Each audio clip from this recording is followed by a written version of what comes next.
Hello my dear students, income tax के आज के टॉपिक में मैं आपको एक इंडिविजुअल की ग्रॉस टोटल इनकम कैलकुलेट करना सिखा रहा हूं।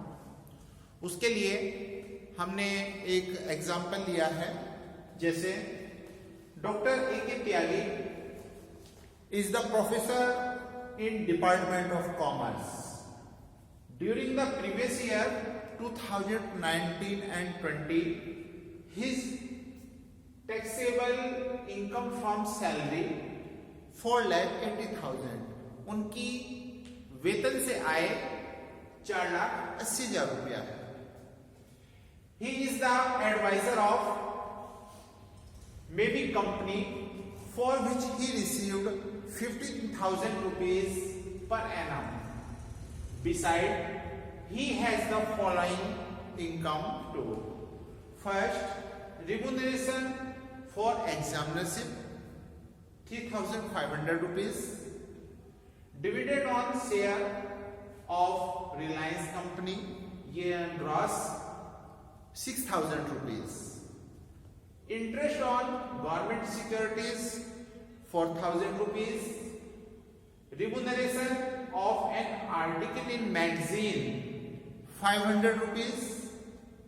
Remuneration for working as member of flying squad 5,500 rupees, and royalty on a book of accountancy 2,10,000 rupees.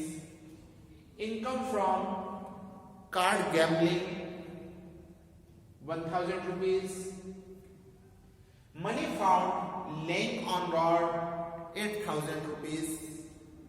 Compute gross total income of Dr. A.K. Tyagi for the assessment year 2020 and 21.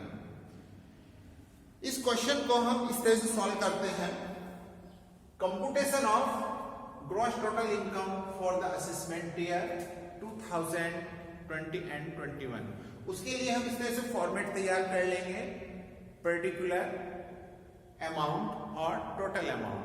Dear students, जैसे कि आप जानते हैं कि किसी भी व्यक्ति को होने वाली कुल इनकम को हम 5 हेड्स में बांटते हैं। उसके 5 स्रोत होते हैं। फर्स्ट होता है income from salary, second income from house property, third होता है income from business and profession, और फोर्थ होता है इनकम फ्रॉम कैपिटल गेन, और लास्ट में income from other sources.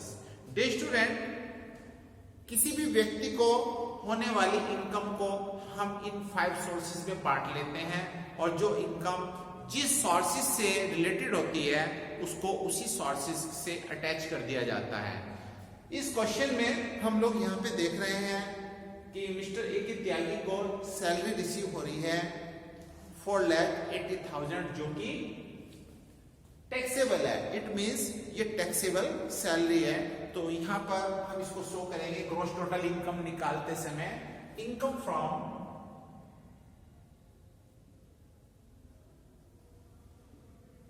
Salary 4,80,000 rupees. Students, इस पॉइंट्स को जरूर आप अंडरलाइन करें। टैक्सेबल इट मींस इसमें से जो डिडक्शन है वो ऑलरेडी डिडक्ट हो चुकी है। आप ये भी जानते हैं कि सैलरी लेसन में डिडक्शन अंडर सेक्शन 16 में 15,000 की डिडक्शन दी जाती है, और वो डिडक्शन तब दी जाती है यदि यहाँ पर ये टैक्सेबल वर्ड न दिया हुआ होता। तो उस कंडीशन में हम 4,80,000 में से 50,000 की डिडक्शन देते। अब क्योंकि ये ऑलरेडी टैक्सेबल है, इट मींस वो डिडक्शन हो चुकी है, तो आप यहाँ पर इसको 4,80,000 रुपीज नोट करेंगे। नेक्स्ट, बाकी जितने भी इसमें इनकम हो रही है वो सभी इनकम फ्रॉम अदर सोर्सेज के अंतर्गत टैक्सेबल है। तो अब हम यहाँ पर हेड डालेंगे income from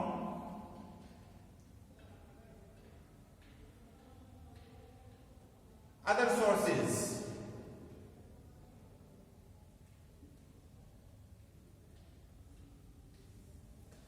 Dear student,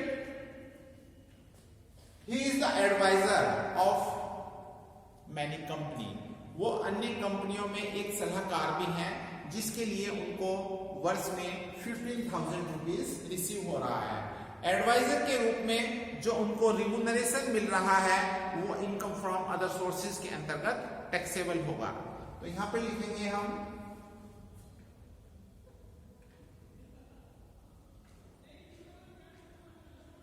remuneration for advice, ये है 15,000 रुपीज। नेक्स्ट, अब यहां से सभी इनकम को वन बाय वन हम इसको नोट करेंगे। जैसे रेमुनरेशन फॉर एग्जामिनरशिप, उन्हें परीक्षक के रूप में नियुक्त किया गया, जिसमें उनको 3,500 रुपया परीक्षक फीस मिली है, पारिश्रमिक मिला है। तो ये भी इनकम फ्रॉम अदर सोर्सेज में टैक्सेबल हो जाएगा। Remuneration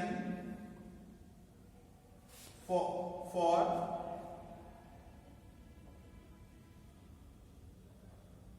एग्जामिनरशिप 3,500 rupees. Student, next, dividend on share of Reliance company. आप ये जानते हैं कि जो रिलायंस कंपनी है ये इंडियन कंपनी है, और किसी भी इंडियन कंपनी से प्राप्त होने वाला डिविडेंड एग्जेम्प्ट होता है, टैक्स फ्री होता है। तो इस कंडीशन में आप देख रहे हैं कि dividend on share of Reliance company, चाहे वो ग्रॉस है या नेट है, इससे कोई फर्क नहीं पड़ेगा, तो ये हमारा एग्जेम्प्ट हो जाएगा। यहां पे नोट करेंगे dividend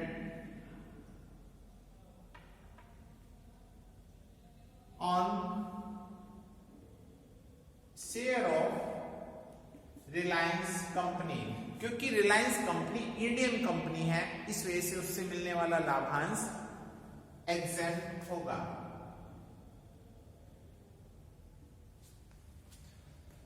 next, interest on government security, जो सरकार से की प्रतिभूतियों पर मिलने वाला ब्याज है वो भी इनकम फ्रॉम अदर सोर्सेज के अंतर्गत टैक्सेबल होता है।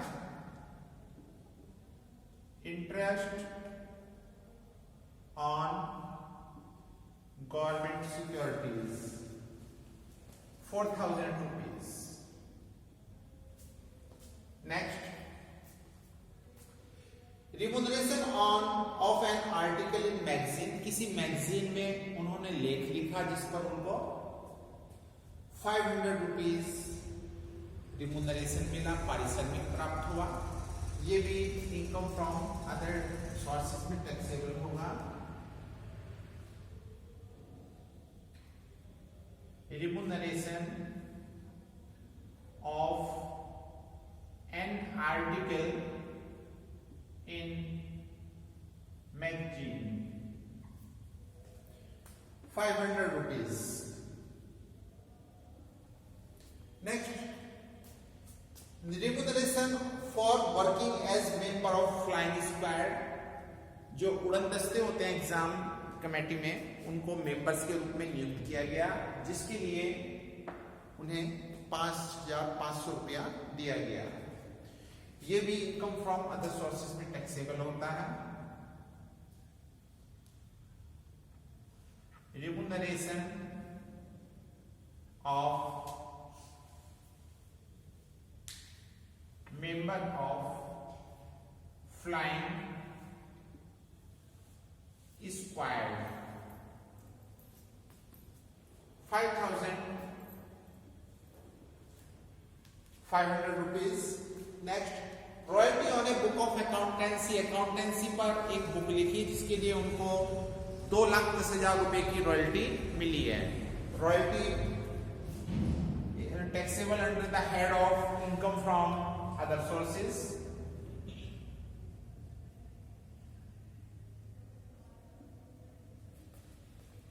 $2,10,000।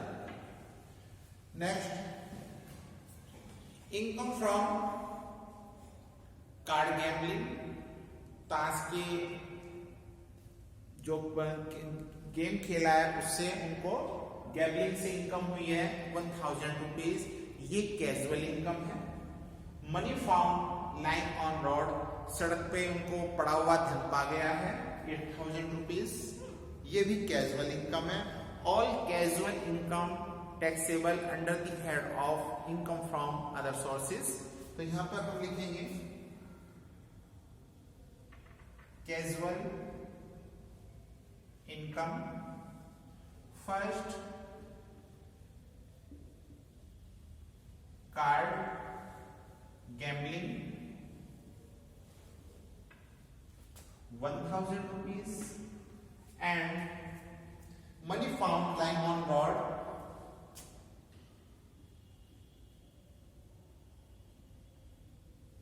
money found 8000 rupees।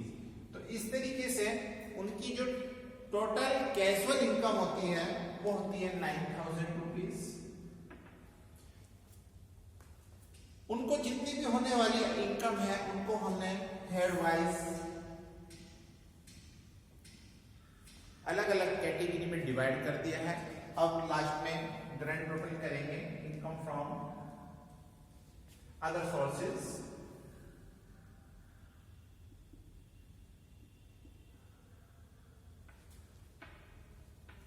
₹2,47,500 रुपीज, ये टोटल जो इनकम है इनकम फ्रॉम अदर सोर्सेज से है 2,47,500 rupees. Now income from salary 4,80,000 plus income from other sources 2,47,500 rupees. तो टोटल इनकम इज 7,27,500 रुपीज। ये इनकम हमारी ग्रॉस टोटल इनकम कहलाएगा।